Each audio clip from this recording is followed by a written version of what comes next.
Magandang araw po sa inyong lahat, lalo na sa ating mga pinuno, kawal at kawani ng Hukbong Katihan ng Pilipinas. Ako po si Father Dion ng Post-Catholic Chaplain ng Headquarters and Headquarters Support Group, Philippine Army. At ito po ang salita ng Diyos, ang ating gabay. Ngayon po ay Thursday, June 19, 2025, ng ika-11 linggo sa karaniwang panahon. Bilang mga sundalo, maraming laban ang hindi lang sa labas, kundi sa loob. Pagod, stress, pangungulila, takot, pagkalayo sa pamilya, at sa gitna ng mga ito, ang panalangin o pagdadasal ang pinakamalakas na sandata ng ating espiritu. Ngunit, ang paalala ni Jesus sa ating ebanghelyo sa araw na ito, huwag kayong gagamit ng maraming salitang walang kabuluhan sa panalangin.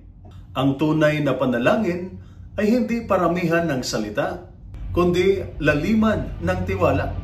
Kapag ang isang sundalo ay taimtim na nananalangin, siya ay lumalakas hindi lang sa katawan, kundi sa loob, sa kalooban. Kahit sa checkpoint, patrol, sa barracks o sa opisina, ang simpleng dasal o panalangin na galing sa puso ay nagbibigay ng liwanag sa gitna ng dilim. Hindi kailangang mabulaklak, magarbo o mahaba.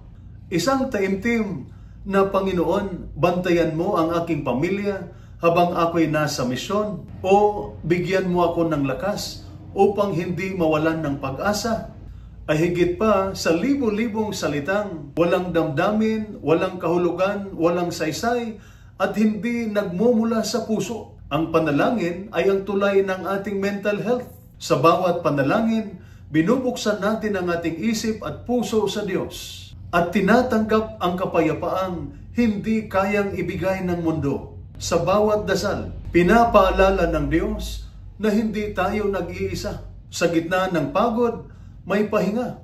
Sa gitna ng gulo, may gabay. Sa gitna ng kawalang linaw, may liwanag. At ito po ang salita ng Diyos, ang ating gabay. Manalangin tayo.